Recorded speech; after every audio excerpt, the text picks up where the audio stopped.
Hello बच्चों, कैसे हैं आप लोग? बढ़िया एकदम। तो आज हम लेकर आ गए हैं क्लास 10th के रसायन शास्त्र का अध्याय 3 जो है धातु एवं अधातु के महत्वपूर्ण वस्तुनिष्ठ प्रश्न या आप कह सकते हैं इंपोर्टेंट ऑब्जेक्टिव क्वेश्चन। और आज हम इस चैप्टर से 60 क्वेश्चन लेके आए हैं। कितना क्वेश्चन? 60 ऑब्जेक्टिव क्वेश्चन लेके आए हैं। इसीलिए तो गारंटी दिलाते हैं कि अगर आप लोगों को बिहार बोर्ड इस चैप्टर से क्वेश्चन पूछता है तो इससे बाहर का नहीं होगा, क्योंकि हम एनसीईआरटी, भारतीय भवन, ब्रिलियंट और प्रीवियस ईयर क्वेश्चन बैंक से भी इस चैप्टर का क्वेश्चन लेके आए हैं।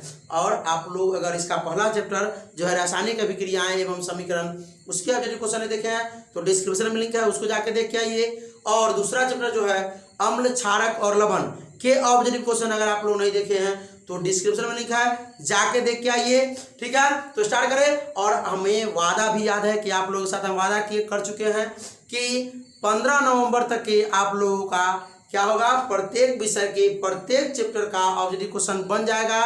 तो एकदम बन जाएगा, क्योंकि अभी जो है आप लोगों के प्रत्येक विषय में 5-5, 6-6 चैप्टर बन चुके हैं ना। भौतिक का 3 चैप्टर तक बन चुका है, रसायन शास्त्र आज तीसरा चैप्टर बन रहा है, और हिंदी संस्कृत के 3 चैप्टर बन चुके हैं, इतिहास भूगोल के भी 3 चैप्टर बन चुके हैं, गणित के 6 चैप्टर बन चुके हैं। ठीक है, तो आप लोग क्या रेगुलरिटी बनाए रखिए। ठीक है, धैर्य मत खोइए और अभी से ही प्रॉपर नोट्स बनाना स्टार्ट कर दीजिए, क्योंकि अभी जो है सितंबर ही है, अक्टूबर और नवंबर बाकी है अभी। उसके बाद हम लोग सेट का बनाएंगे क्वेश्चन पूरे बुक से। ठीक है, अभी तो चैप्टर वाइज चल रहा है, उसके बाद सेट वाइज चलेगा कि किस प्रकार जो है ना, और क्वेश्चन बैंक भी हम लोग सॉल्व करेंगे। तो स्टार्ट करें, तो ध्यान से देखिए, एकदम मजा आ जाएगा। आइए चलिए, सबसे पहले स्क्रीनशॉट लीजिए, इसका स्क्रीनशॉट ले लिए। और स्क्रीनशॉट लेने के बाद क्या करना है आप लोगों को, खुद से टिक करना है। स्क्रीनशॉट ले लीजिए, कॉपी और कलम उठाइए, नोट कीजिए आप लोग। ठीक है, और खुद से टिक कीजिए इसको और बताइएगा कितना मार्क्स आया। और जो 80 बच्चे हैं वो सिर्फ मन में सोच लेंगे कि इसका आंसर ये है। जब हम क्वेश्चन पढ़ेंगे तो मन में सोच लीजिए इसका आंसर ये है, और जो सही होगा बताइएगा कमेंट में कितना सही हुआ। चलिए स्टार्ट करते हैं। निम्नलिखित में कौन विजातीय है? निम्नलिखित में कौन विजातीय है? आप लोग सोच लिए। जिसके पास अगर कॉपी नहीं है वो सिर्फ सोच लेंगे, जिसके पास कॉपी है पॉज करके नोट कर लीजिए, फिर हट जाते हैं, पॉज करके नोट कर लीजिए और टिक कर लीजिए। ठीक है, और फिर जब हम बोलेंगे तो आप लोग बताइएगा कितना आंसर आपका सही हुआ टोटल जोड़ करके। ठीक है, चलिए। तो आयरन, कैल्शियम, नाइट्रोजन, कॉपर। अच्छा, आप लोग 1 से लेके 30 तक जो है परमाणु संख्या, तत्व के परमाणु संख्या याद कर लीजिएगा। ठीक है, जो इलेक्ट्रॉनिक विन्यास में, संयोजकता में, बाह्यतम कक्षा में कितना इलेक्ट्रॉन है उसमें आप लोगों को काम आएगा। ठीक है, चलिए आइए 1 से लेके 30 तक याद रहना चाहिए। ठीक है, चलिए। आयरन होता है Fe, कितना होता है परमाणु संख्या 26, कैल्शियम 20, क्या है नाइट्रोजन 7, कॉपर 29। चलिए, तो आप लोगों को ये बताना है कि कौन विजातीय है, यानी सबका गुण 1 होगा और एक का गुण जो होगा अलग होगा सबसे। तो आप लोग सोच लिए, टिक कर लिए, बोले आंसर। क्या आंसर आप लोग लगाए हैं? नाइट्रोजन। तो एकदम सही है, टिक नहीं मारने वाले हैं आज हम। चलिए, नाइट्रोजन एकदम सही है, आप लोगों का आंसर सही हुआ। जिसका सही हुआ यस लिख करके कमेंट में भेज दीजिए। चलिए, और सुनिए, हम प्रत्येक लेक्चर में 2 क्वेश्चन जरूर देते हैं बच्चों को करने के लिए, और जो कमेंट करके बताते हैं जिसका आंसर उसका अगले वीडियो में हम नाम लेते हैं। पिछला चैप्टर जो था अम्ल, क्षारक और लवण। ठीक है, अम्ल, क्षारक और लवण, जिसमें हमने 2 क्वेश्चन दिए थे, और जो बच्चों ने जवाब दिया है उसका इस वीडियो में नाम लेंगे। तो चलिए देखते हैं। आइए, तो इसका आंसर हो गया नाइट्रोजन। आइए, निम्नलिखित में कौन धातु है? निम्नलिखित में कौन धातु है? चलिए फटाक से, नाइट्रोजन, सल्फर, ऑक्सीजन, कॉपर। चलिए, अब आप लोग मन में सोच लिए। जिस बच्चों ने लिख लिया वो टिक लगा लिए, जो 80 बच्चे हो क्या मन में भी नहीं सोच सकते हैं? सोच लिए इसका आंसर क्या होगा। चलिए हम बोले इसका आंसर क्या होगा? इसका आंसर होगा कॉपर। जिस भाई ने लगाया कॉपर एकदम ओपी, उसका आंसर एकदम सही है। चलिए, कॉपर इसका आंसर होगा। आइए अगला देखिए, कौन विद्युत पढ़ेंगे। विद्युत का सर्वोत्तम सुचालक है, सबसे उत्तम, सबसे अधिक। कौन जो है विद्युत का सर्वोत्तम सुचालक है? चलिए आंसर आइए सुनिए। Ag चांदी, कॉपर, Fe लोहा, एल्युमिनियम। चलिए बताइए आप लोग कौन इसका आंसर होगा? चांदी होगा कि कॉपर होगा कि क्या कहते हैं लोहा होगा या एल्युमिनियम होगा, आयरन होगा? क्या होगा आंसर? तो मन में सोच लिए, कोई में टिक कर लिए। हम बोले आंसर Ag अर्जेंटम, यानी कि भाई सुचालक तो सब है लेकिन सबसे अधिक अगर यहीं पे आपको AU दिया रहता, AU मतलब सोना, मतलब तो सबसे अधिक ये होता, क्योंकि इसको पीटने से सबसे लंबा तार बनाया जा सकता है, उससे कम इसका तार बनाया जा सकता है, उसके बाद कॉपर का, ठीक है, तब लोहा का, तब क्या एल्युमिनियम का, फिर लोहा का, ठीक है। तो सबसे ज्यादा ये आपका होगा अर्जेंटम, AG चांदी। चलिए किसका का सही है? चांदी। चलिए आगे बढ़िए, आ गया ये निम्नलिखित में कौन उपधातु है?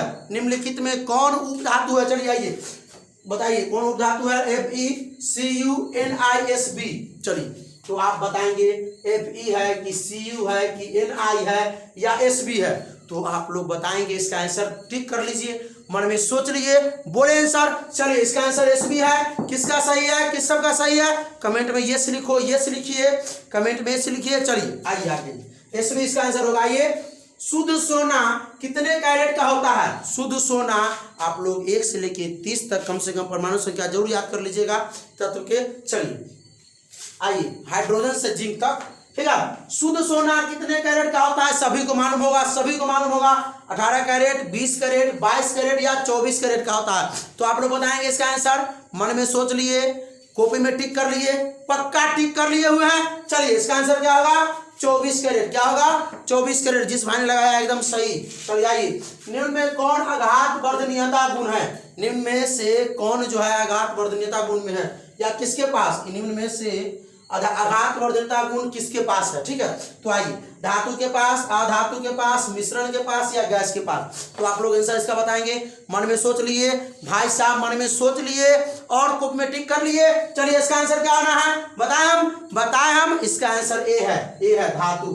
क्या है? धातु जो होता है आघात वर्धनीयता होता है। धातु तन्य होते हैं, धातु को पीटने से आवाज निकलती है, धातु को पीट के चादर बनाई जा सकती है, धातु को पीट के लंबी तार बनाई जा सकती है। चलिए आगे आइए, ये सब धातु के गुण है, ठीक है। चलिए धातु के पास चमक भी होती है भाई। आगे आइए, इनमें से कौन विद्युत, हाँ चलिए, इनमें कौन विद्युत और उष्मा का सुचालक है? इनमें कौन जो है विद्युत और उष्मा का सुचालक है? चलिए बोला जाए, धातु, अधातु, मिश्रण, गैस। आप लोग मन में सोच लिए, आप लोग कॉपी में टिक कर लिए, पक्का। चलिए तो आपका आंसर क्या होना चाहिए? धातु। ए जो होता है विद्युत और उष्मा का सुचालक होता है। धातु जो होता है विद्युत और उष्मा का सुचालक होता है। अधातु विद्युत और उष्मा का कुचालक होता है, यानी अचालक होता है। कुछ अपवाद भी है, भी देखेंगे। आइए आगे आइए, पीतल क्या है? पीतल आइए, धातु है, अधातु है, मिश्र धातु है या उपधातु है? पीतल क्या है? आप लोग सोच लिए, मन में टिक कर लिए, बोले आंसर क्या होगा? पीतल क्या है? पीतल जो है मिश्र धातु है। आप लोग लगाए हैं मिश्र धातु, सी आंसर लगाए हैं आप लोग, तो एकदम सही आंसर है सी। चलिए आगे आइए, शीशा और टीन की मिश्र धातु को क्या कहते हैं? शीशा और टीन के मिश्र धातु को क्या कहते हैं? आइए देखते हैं, सोल्डर, गन मेटल, उपधातु या स्टील, क्या कहते हैं? आप लोग का आंसर क्या होना चाहिए? सोच लिए, मन में टिक कर लिए हुए हैं, पक्का ईमानदारी से सोच लिए क्या आंसर है? चलिए तो इसका आंसर होगा आपका सोल्डर। क्या आंसर होगा? सोल्डर। आप लोग लगाए हैं, पक्का टिक यही किए हुए हैं, या आप लोग यही सोचे थे? चलिए एकदम आइए, आगे आइए। निम्नलिखित में किसे चाकू से काटा जा सकता है, यानी आसानी से काटा जा सकता है? इस सब धातु में निम्नलिखित में किसे जो है आसानी से काटा जा सकता है? तो आइए देखिए option, lithium, copper, iron, calcium. Lithium, copper, iron, calcium. तो आप लोग आंसर इसका बताएंगे कौन है, क्या आंसर होगा? मन में सोच लिए, कॉपी में टिक कर लिए, पक्का एकदम टिक हो चुका है। तो आइए इसका आंसर क्या होगा? लिथियम। अगर इस लिथियम ना होकर के सोडियम होता तो सोडियम भी हो सकता था इसका आंसर। अगर लिथियम सोडियम ना होकर के पोटेशियम होता तो पोटेशियम भी इसका आंसर हो सकता है, ठीक है। तो आप लोग लिथियम रख लीजिएगा, लिथियम नहीं रटिएगा, ठीक है। अब सुनिए, इस जगह पे सोडियम भी हो सकता है, इस जगह पे पोटेशियम भी हो सकता है, इसके अलावा, ठीक है, समझे। अगर मान लीजिए ऑप्शन नहीं दिया जाए, ये 3 गो रहे, उसके जगह पे सोडियम रहे, तो आप क्या मारिएगा? सोडियम मारिएगा, ठीक है। तो चले आगे बढ़े, आइए क्वेश्चन नंबर 11 देखते हैं। तो इसका आंसर हो गया लिथियम, इसका आंसर हो गया लिथियम। सोडियम को भी आसानी से काटा जा सकता है, पोटेशियम को भी। आगे निम्नलिखित में किस धातु को किरोसिन में डुबा कर रखते हैं? निम्नलिखित में किस धातु को किरोसिन में डुबा कर रखते हैं? आइए देखते हैं, मैग्नीशियम, सोडियम, मरकरी, या इनमें से कोई नहीं। NOT जहां लिखा होगा आप लोग कॉपी में लिखिएगा, इनमें से कोई नहीं। नॉन ऑफ दिस, ठीक है, थोड़ा जगह ज्यादा सकेगा इसलिए हम NOT लिखते हैं, ठीक है। चलिए आइए, मैग्नीशियम, सोडियम, मरकरी, आप लोग सोच लिए आंसर क्या होगा, टिक कर लिए आंसर क्या होगा, तो आप लोग लगाइए एकदम बिना बेहिचक। अगर सोडियम लगाया है तो एकदम सही होगा। सोडियम लगाए थे क्या, सोचे थे सोडियम। चलिए आगे आइए, आगे आइए, आगे आइए। विद्युत अपघटन में इलेक्ट्रॉन मुक्त होता है। विद्युत अपघटन में इलेक्ट्रॉन कहाँ मुक्त होता है, एनोड पर, कैथोड पर या दोनों पर, इनमें से कोई नहीं। तो अब सुनिए, ध्यान सुनिए, विद्युत अपघटन में, अपघटन क्या होता है, त्याग करना, ठीक है, इलेक्ट्रॉन मुक्त करना है। तो इलेक्ट्रॉन कब मुक्त होता है, देखिए जैसे मान लीजिए Na+, तो यहाँ पर इसका परमाणु संख्या कितना होता है, 11। कितना होता है, 11। तो ये क्या कर सकता है, एक इलेक्ट्रॉन मुक्त कर सकता है, एक इलेक्ट्रॉन मुक्त कर सकता है। तो ये प्लस आता ना है भाई। अभी जो है तो धनायन चढ़ के हमारे सोडियम का परमाणु संख्या 11 है, ठीक है। इसका इलेक्ट्रॉनिक विन्यास 2,8,1 होता है। तो इसके बाह्यतम कक्षा में कितना, एक इलेक्ट्रॉन है, एक इलेक्ट्रॉन बाह्यतम कक्षा में है। तो ये क्या करना चाहेगा कि एक त्याग करना चाहेगा। तो अभी तो ये अपना अष्टक पूरा करेगा ना भाई। अष्टक पूरा करने के लिए क्या होता है, या तो प्राप्त कीजिए या तो त्याग कीजिए, या तो प्राप्त कीजिए या तो त्याग कीजिए। तो 8 पुराने के लिए, 8 अष्टक पूरा करने के लिए, तो इसको तो भाई 7 चाहिए, नहीं तो त्याग करेगा तो एक त्याग कर देगा। तो जिसमें कम ऊर्जा खत्म हो वही काम करना चाहिए। तो एक त्याग करने में कम ऊर्जा खत्म हो रहा है, 7 प्राप्त करने में ज्यादा ऊर्जा खत्म हो रहा है ना।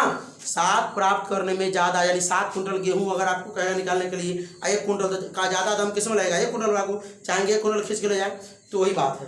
तो कम ऊर्जा इसमें होगा तो एक त्याग कर देगा इसको, इसलिए यहाँ पे क्या होता है, Na+ चढ़ जाता है। तो कोई भी धातु इलेक्ट्रॉन त्याग करके धनायन बनाती है, इलेक्ट्रॉन प्राप्त करके ऋणायन बनाती है, ठीक है, ये मालूम है ना। अब कैसे होगा सब पूरा फिर दिलाएंगे आप लोगों को, टेंशन मत लीजिए। इसका कहानी क्या है कि भाई प्लस ही क्यों आता है, इस पे माइनस क्यों नहीं आता है, वो सब कहानी है, ठीक है। चलिए पूरा एकदम पूरा फील दिलाएंगे अंदर तक जाके, टेंशन मत लीजिए। जब इलेक्ट्रॉनिक विन्यास पढ़ाएंगे ना, इलेक्ट्रॉनिक विन्यास का डिस्क्रिप्शन में हम लिख दे देंगे। अभी आप लोग देख सकते हैं तो देख लीजिए, नहीं तो हम 2 दिन में जो डाल देंगे, ठीक है। संयोजकता का भी डाल देंगे, बाह्यतम कक्षा में इलेक्ट्रॉन की संख्या क्या होता है उसका भी डाल देंगे। चलिए आगे देखिए, तो ये प्लस है, ये प्लस है ना, तो प्लस होता है एनोड और माइनस जो होता है वो कैथोड होता है, इसलिए इसका आंसर क्या होगा, एनोड होगा इसका आंसर, ठीक है। एनोड पर जो है इलेक्ट्रॉन मुक्त होता है, ठीक है। चलिए आगे देखिए, अधातुएं आवर्त सारणी में किधर पाई जाती है, किस तरफ होती है। अधातुएं जो होता है सारणी में, आवर्त सारणी में 5वां चरण पढ़ने को मिलेगा, ठीक है। आवर्त सारणी में किधर पाई जाती है, दाईं तरफ या बाईं तरफ या दोनों तरफ या बीच में, किधर, तो दाईं तरफ। अधातुएं जो होती है वो दाईं तरफ पाई जाती है आवर्त सारणी के। आगे आइए, निम्नलिखित में कौन सी धातु तार के रूप में उपलब्ध है। तो इसमें से भाई धातु सभी को तो बनाया, तो फोन आने की वजह से जो है वीडियो रुक गया था, ठीक है। अभी तो हम फोन से रिकॉर्डिंग करते हैं, अभी कैमरा नहीं है। फोन आया था, आप फ्लाइट मोड करना भूल गए थे, अब फ्लाइट मोड कर दिए हैं, अब फोन नहीं आ सकता। तो हम लोग तो ये पूरा कर दिए थे, लेकिन जब देखने गए मोबाइल में तो भाई कटा हुआ है, वीडियो रुका हुआ है। तो देखिए चला करके, तो यहाँ 14 तक के साथ था, 13 तक के था, 14 में ही थे। चलिए आइए, निम्नलिखित में कौन सी धातु तार के रूप में उपलब्ध है। निम्नलिखित में कौन सी धातु जो है तार के रूप में उपलब्ध है। चलिए, मैग्नीशियम, लेड, कॉपर, कैल्शियम। तो तार तो भाई आप लोगों के घर में भी है, तो सोच लिए मन में, टिक कर लिए। तो चलिए आंसर क्या है इसका, क्या आंसर होना चाहिए, क्या सोचे हैं, क्या टिक किए हैं, कॉपर, एकदम सही है। कॉपर किए हैं तो एकदम सही है। चलिए आगे आइए, इनमें कौन सी धातु चमकीली, धातु तो चमकीली होती ही है। अधातु, इनमें कौन सी अधातु चमकीली होती है, इनमें कौन सी अधातु जो है, अधातु जो है चमकीली होती है। भाई देख लीजिए, ये भाई अब बात क्यों होता है, सल्फर, कार्बन, ब्रोमीन या इनमें से कोई नहीं। आप लोग सोच लिए, मन में सोच लिए, कॉपी में टिक कर लिए, आंसर बताएं हम। चलिए, ब्रोमीन इसका आंसर है, ब्रोमीन ब्रोमीन ब्रोमीन ब्रोमीन।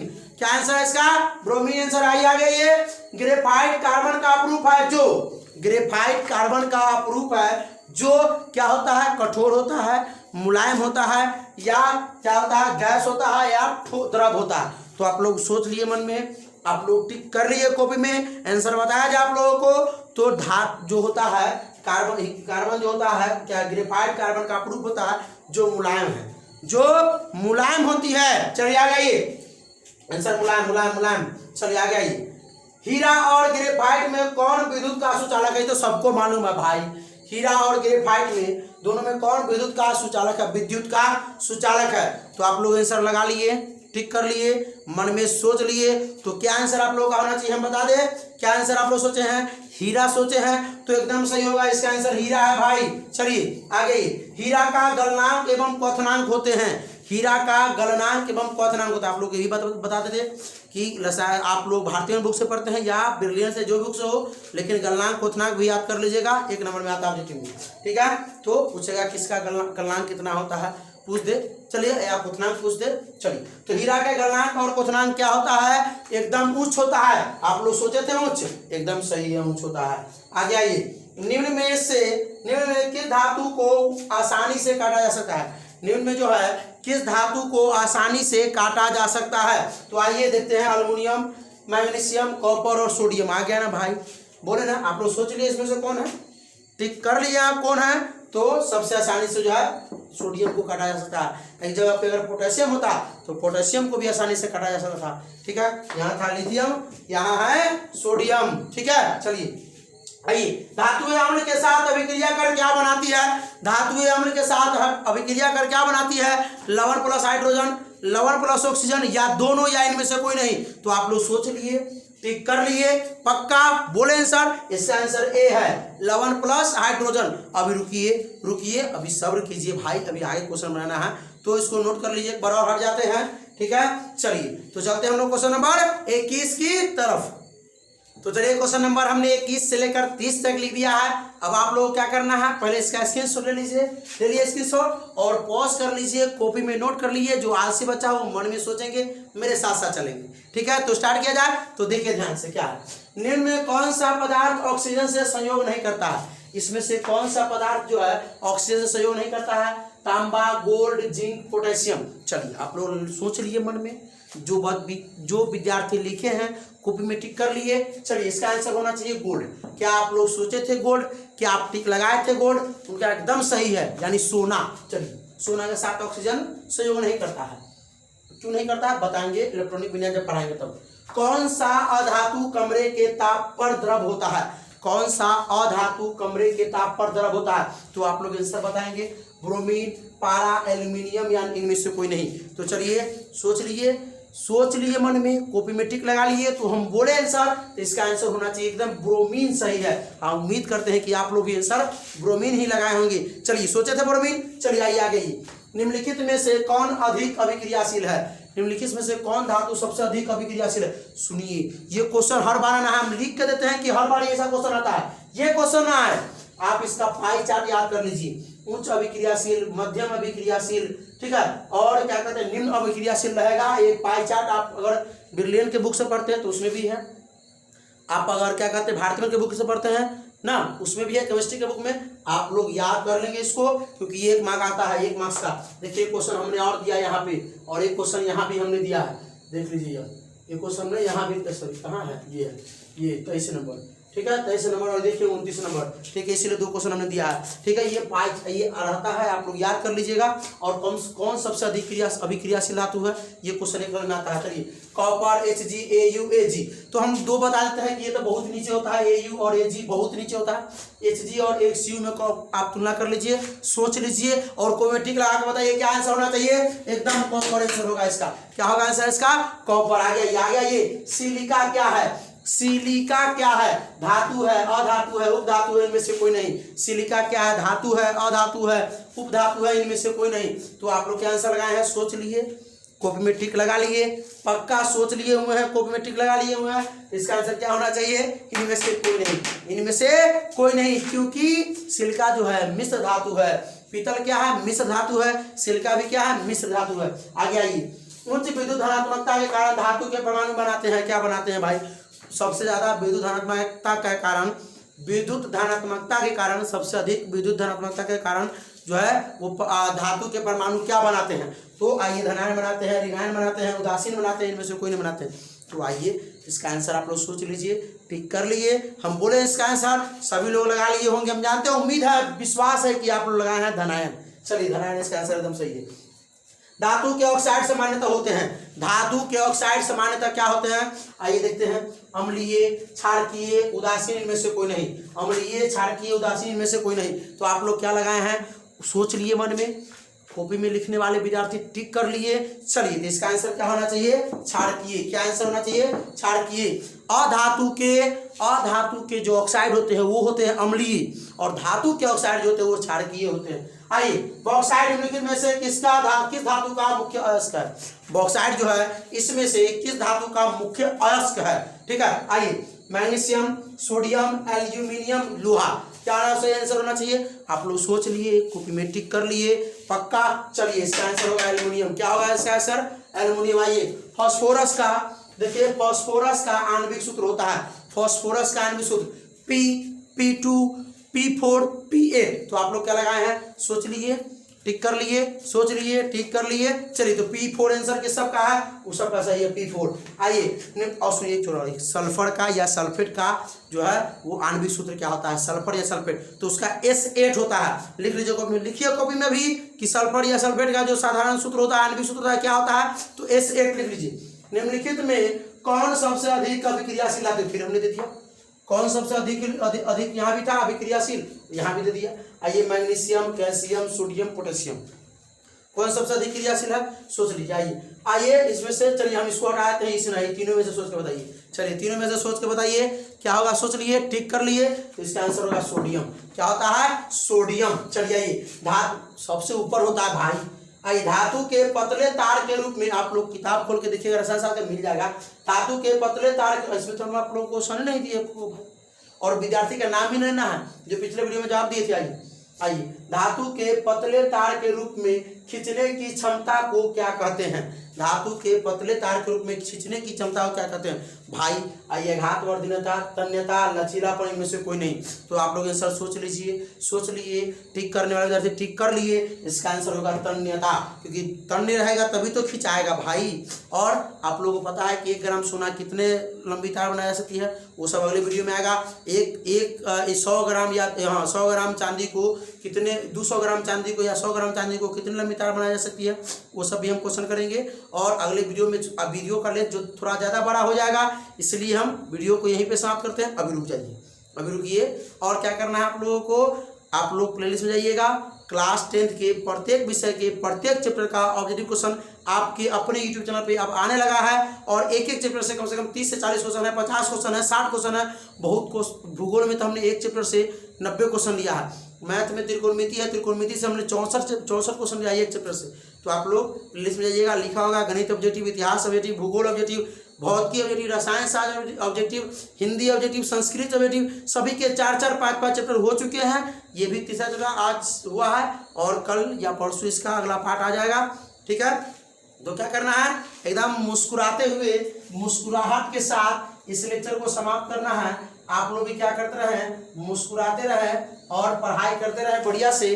तो क्या करना है, हंसते रहिए, मुस्कुराते रहिए और पढ़ाई करते रहिए। All the very best. तो आप लोग सोच रहे होंगे कि हमने इस वीडियो में भी उस बच्चे का नाम नहीं लिया जो इसके पिछला चैप्टर जो है क्या अम्ल क्षारक और लवण में 2 क्वेश्चन का जवाब दिए थे, तो हम लेके आ गए हैं। नाम देख लीजिए, गणेश कुमार है, रवि यादव है, पूनम कुमारी है और सुमन कुमार है। तो दोनों क्वेश्चन का आंसर इन लोगों ने सही दिया है, तो इनके मेरा एकदम सैल्यूट है इनको। तो ठीक है, आप लोग भी जवाब दीजिए। चलिए, क्वेश्चन ही हमने पूछा नहीं पूछा, तो एक क्वेश्चन हमने पूछ दिया आप लोगों से। देखिए, सबसे कठोर प्राकृतिक पदार्थ कौन है, सबसे कठोर प्राकृतिक पदार्थ कौन है। ऑप्शन लिख लीजिए, इसका ऑप्शन यहाँ लिख दे, ए में लिख देते हैं सोडियम, बी में लिख देते हैं पोटासियम या पोटेशियम भी कहते हैं उसको, पोटेशियम, सी में लिख देते हैं मैग्नीशियम और डी में लिख देते हैं हीरा। यानी प्राकृतिक क्या होना चाहिए, कठोर प्राकृतिक पदार्थ होना चाहिए। इनमें से जो बच्चे जवाब देंगे सबसे पहले, ठीक है, उनका भी नाम आएगा, जो बाद में भी देंगे उनका नाम आएगा, ठीक है। तो जैसे ये सब का नाम आया है, सोच इसमें क्या करना है, ये 4 नहीं होना चाहिए, कम से कम 10 या 20 होना चाहिए, ठीक है। तो इस क्वेश्चन का जवाब आप लोग दीजिए। जब अगला पार्ट हम लेके आएंगे पार्ट 2, तो उसमें इस बच्चों का जो क्वेश्चन का जवाब देगा उसका नाम लेंगे, ठीक है। और आप लोग को ये वीडियो कैसा लगा, अच्छा लगा तो क्लास 10th के स्टूडेंट के साथ इस वीडियो को ज़्यादा शेयर कीजिए, जो सभी बच्चों को हेल्प हो। कोई प्रॉब्लम हो तो कमेंट कीजिए। फिर से एक बार पढ़ाई करते रहिए। All the very best.